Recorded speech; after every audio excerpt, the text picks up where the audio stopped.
Hello and welcome to this bonus episode of the Wisdom from the Akashic podcast. My name is Suzie, I am your host, and I'm an Akashic Records teacher and practitioner.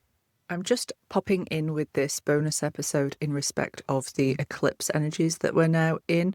We have an eclipse, I believe it's on the 17th of February, and eclipse energies tend to kick in before and after eclipse. And what I wanted to offer is just some guidance in respect of these eclipse energies, and also some points that the Akashic Records have asked me to highlight for the collective in respect of this eclipse energies. Now, as always with my energy updates, the guidance that I'm giving you is from the Akashic Records. This is not to do with astrology. And please take what resonates and leave what doesn't. First, let's take a look at what eclipses are. So in an eclipse, there's the alignment of the sun and the moon with the earth. And when we look at this from an esoteric perspective, and what this means from an esoteric perspective, is that we have this increase in that solar light or that spiritualizing force that the sun provides onto the moon. And you can think of the moon as representative of our karma or representative of the unconscious or the subconscious. Now, I can do a whole series on the moon if that's a topic that you're interested in, but for now we'll just think of it as being representative of the karma and representative of the unconscious or the subconscious. So it's this increase in consciousness illuminating the unconscious. When eclipses happen, there's this thinning of the veil between realms. You could see it as a pathway or a portal opening between the realms. And this is important in respect of what I'm going to talk about as in what's coming up for this.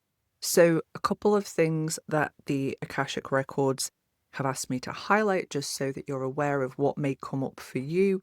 And then I want to give you some tips in respect of how to best navigate through these energies. So of course, number one is going to be shadow work. When we have this illuminating energies on the unconscious, on the subconscious, that means we're going to be looking at our shadow work. We're going to be looking at the sacral chakra and allowing the repressed parts of ourselves and the repressed emotions that we've held onto to come forward at this time. And it can be quite intense shadow work that you're drawn to at this time. So don't be surprised if you're starting to really look into, okay, what no longer serves me? What am I holding on to? Which parts of me have repressed that actually I need? You know, if you're unsure as to shadow work, I'll pop a link into the show notes of an episode that I did on shadow work, but that's definitely going to be a theme during this eclipse season. Second thing is, because of the moon and its representation of the karma of you individually and of course collectively, don't be surprised if you're really looking at closing karmic cycles, ending karmic relationships, looking at where you're still stuck in these karmic loops. It will really be a time of reflection on that. And because life is always presenting us with opportunities to do this work, don't be surprised if some karmic situations arise. So you might have an ex pop out of the woodwork who comes back into your life and you're like, is this, divine timing, or is this actually something that I need to close and finish? This is a karmic loop that I need to let go of. So really feel into that. Third thing that I want to offer is that this eclipse season specifically, according to the Akashic Records, is really going to be highlighting and showing you where you're out of alignment in your mental body. This means not only may you be looking at some shadow work and those karmic loops, but also you're going to really be asked to look at where you're still holding on to limiting beliefs, or where you're holding on to beliefs that perhaps weren't even yours in the first place. So this is really looking at our programming, our conditioning, belief systems that we have brought forward from our ancestral line is going to be highlighted, and looking at where those beliefs are coming in and how they are or are not in alignment with your values. So you may find you want to do some work in respect of looking at your values and then paying attention to the beliefs that you hold and seeing where you're in alignment and out of alignment with those. It's really asking you to look at what beliefs and perspectives you want to take into this fast energy of 2026 and what you want to embody. As you know, thoughts are things, and we get to choose what those thoughts are and what we want to attach to. I've talked about this before. So really looking at, okay, which of these do I want to bring forward and which of these do I want to leave behind and deprogram and decondition? The fourth point that they wanted to highlight is because of this energy both within the emotional body, the sacral chakra, and the mental body or the solar plexus chakra, lots of activity going on here. Do look at the interaction between those in your daily life.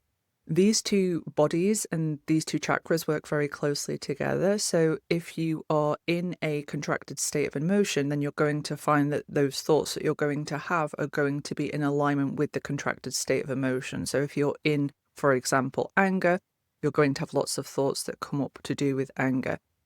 If you're in fear, you're going to have lots of thoughts come up to do with that. So pay attention to how this works, and not to bypass, not to ignore what's going on, but to really become aware of the mechanism so that you can become more proactive and more conscious about your connection to your emotional and your mental bodies. So this is a time of self-reflection and a time of some work being done. And it's important not to try and force anything. So not forcing a change in thoughts or forcing a change in emotions, but working to do the real deconstruction, deprogramming work that is often needed around that. And of course, from the emotional perspective, allowing yourself to feel and transmute those. Raising your vibration, which is, one of those kind of buzz phrases in the spiritual community, is actually more about letting go of everything that is no longer serving you. So emotions that are no longer serving you, belief systems that are no longer serving you.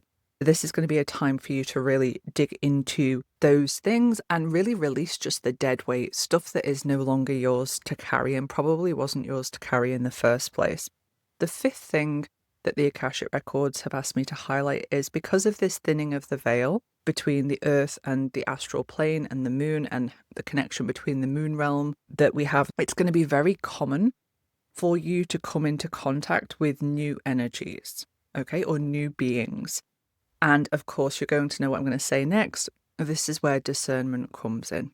It can be very exciting when new guides, new energies start to come forward, but please have that discernment switched on. Please be paying attention to what these energies are like, because yes, you can have new guides step forward, but you can also have energies come forward that are not your guides and that are part of the devolutionary stream. The sixth point that I want to mention is for those of you who are astral workers, and I know I have a lot of astral workers in my listener base, it's busy in there, okay? And I think that's probably an understatement.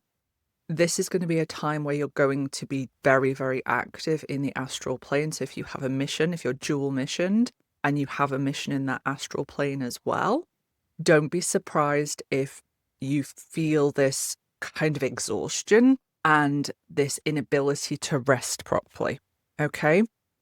This is very normal during these seasons, and it is very important that whilst you're awake and you're not in that astral plane, that you're going to take time to rest, look after yourself.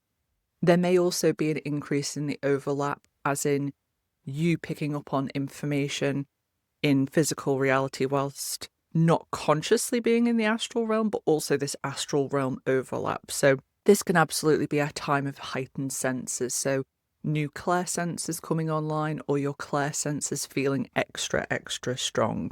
I will also pop a link into the show notes in respect of those telltale signs for false guides and true guides, because it can sometimes be quite hard to discern between the two, and there's just some guidance in that episode around how to navigate that if you are coming into contact with new energies.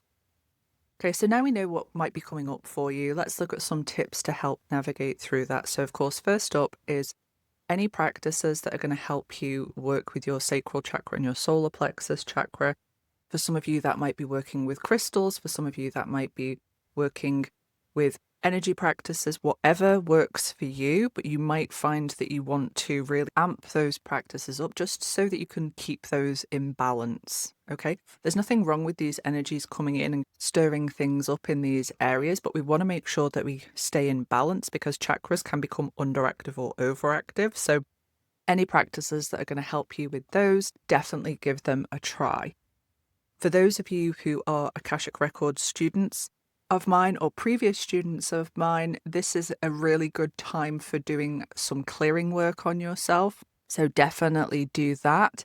If you haven't done the Akashic Records training, but you know other energy modalities and other ways of doing clearing work, this is a really good time for that work.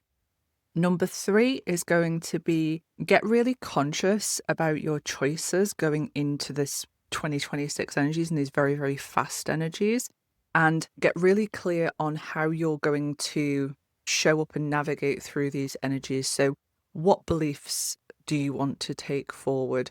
What emotional energies do you want to take forward? What practices do you want to take forward into 2026 to be able to help you navigate these energies and be in alignment? Be in alignment with your values, be in alignment with your soul. So take some time to reflect on that. And of course, let the old things go, which takes me into my 4th point, which is doing some clearing out. Okay. And for some of you, this may be a little ritual where you make a list of all of those old limiting beliefs that you know aren't yours anymore. You write them all down and then you burn them somewhere safely, of course, but burning those beliefs on a piece of paper can be a really helpful and symbolic way just to let those things go. For some of you, it might be actual physical clearing out. So you might have a little bit of an early spring clean energy coming in, and you might want to get rid of some old junk, maybe throw out some old clothes that are no longer yours, or just have a deep clean in the house. All of this clearing out energy is in alignment with what's coming in. One of the things that you might feel called to let go of is those old versions of yourself, those versions of yourself that were necessary and that got you to where you are now, but are no longer in alignment with you. And that can sometimes be quite a painful thing to do. So if you need to grieve through that work, then please allow yourself to go through that process. If you have anger around certain things that, you've held on to and that weren't yours in the first place and that have really impacted you in this lifetime, then let yourself have that anger, but find safe ways to transmute all of this stuff. Give yourself permission to go through the process. Going through the process is much more effective and much more beneficial to you than repressing all of this stuff down. It's all about letting go of everything that isn't in alignment to your soul and your mission here on earth, and calling more of what is in. Okay. And the last point, because there is this thinning of the veil, I do want to make sure that you're looking after your energetic protection. So this isn't to scare anyone, it's not to freak anybody out, but when the veil gets very thin or when these portals and pathways open, we do have to be mindful of all of these different energies being able to connect into us. Of course, there's some beautiful evolutionary energies that you're able to connect into, and there's some of the devolutionary energies. So it's a good time to make sure that you're looking at your spiritual protection, you're looking at spiritual hygiene, and perhaps maybe doing some protection rituals or some clearing out rituals in your home, your workspace, your sacred space, making it really energetically robust. So I hope you found this episode helpful. I hope you don't mind me popping in twice this week, and I will, of course, see you next time for the next episode.